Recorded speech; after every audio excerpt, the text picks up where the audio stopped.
Malumunuz 4 Şubat günü geçen hafta Urfa'da bir olay esnasında çekim yapan bir muhabir arkadaşımız kolluk güçleri tarafından engelleniyor, darp ediliyor ve kamerası zarar görüyor.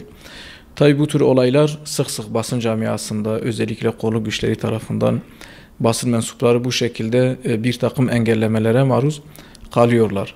Bu olay ilk değil. Her ne kadar üzücü olsa da ilk olmadığı gibi biz ümit ediyoruz ki son olur. Ancak bu zihniyet, bu anlayış değişmediği müddetçe de bunun son olacağını da sanmıyoruz. Biz öncelikle bu arkadaşımıza ayrıyeten onun şahsında çalışmış olduğu Kanal Urfa televizyonuna geçmiş olsun dileklerimizde bulunuyoruz. Bir de burada emniyetin bu olay üzerine Urfa Emniyet Müdürlüğü'nün yapmış olduğu açıklamayı da doğrusu talihsiz bir açıklama olarak görüyoruz. Çünkü açıklamada belirtilen tabirler pek de basın camiasına uygun kullanılabilecek tabirler değil. Orada bir muhabir arkadaş var, engellenmiş bir basın mensubu var. Görevini yapmaktan alıkonulmuş, cihazları zarar görmüş. Orada işte bu şahıs diye ifade edilip işte üzerinde resmi basın kartı çıkmadı, resmi basın kartını ibraz edemedi diye böyle bir talihsiz açıklamalarda bulunulmuş. Özellikle şunu belirtmek isterim ki bugün Türkiye'de basın mensubu olarak çalışan arkadaşlar %5'i de ancak cebinde Başbakanlık basın kartını taşıyabilmektedir. Ayrıca Başbakanlık basın kartını alabilmek için de yine belli bir süre bir basın kuruluşunda tanıtım kartı alarak, yani o basın kuruluşun tanıtım kartını alarak çalışmak zorunluluğu vardır.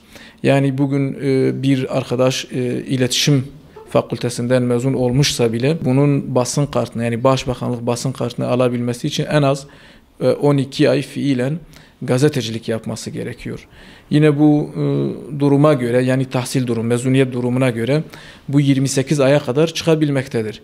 Peki bu arkadaş bu 28 ay bekleme süresini, yani basın kartını almak için bekleme süresini nerede geçirecek? Yine gazetecilik yapmak zorundadır ya muhabirlik yapmak zorundadır.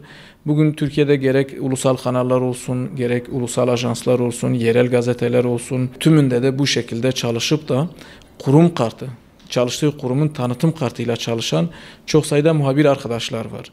Özellikle bu olay sadece Urfa'da değil, daha önce de farklı yerlerde kolluk güçlerinin işte basın mensubuna senin resmi kartın yok diye bir takım engellemelere maruz kaldıklarına şahit oluyoruz.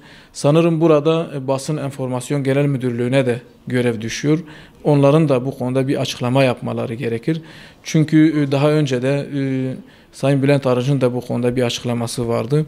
Her cebinde basın kartı, yani Başbakanlık basın kartı olmayanlar da gazetecidir. Böyle bir açıklamaları vardı.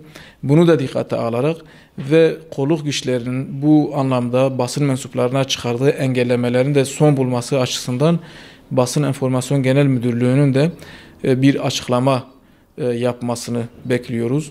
Bunu bir zorunluluk olarak görüyoruz. Çünkü bunlar ilk değil, sık sık farklı yerlerden bu tür duyumlar alıyoruz.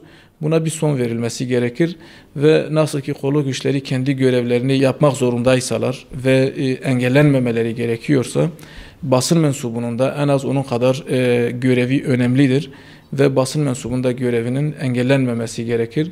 Bu konuda Emniyet Müdürü yetkililerinin de kolluk güçlerini uyarmaları ve bu konuda bilgilendirmeleri gerektiğini düşünüyoruz.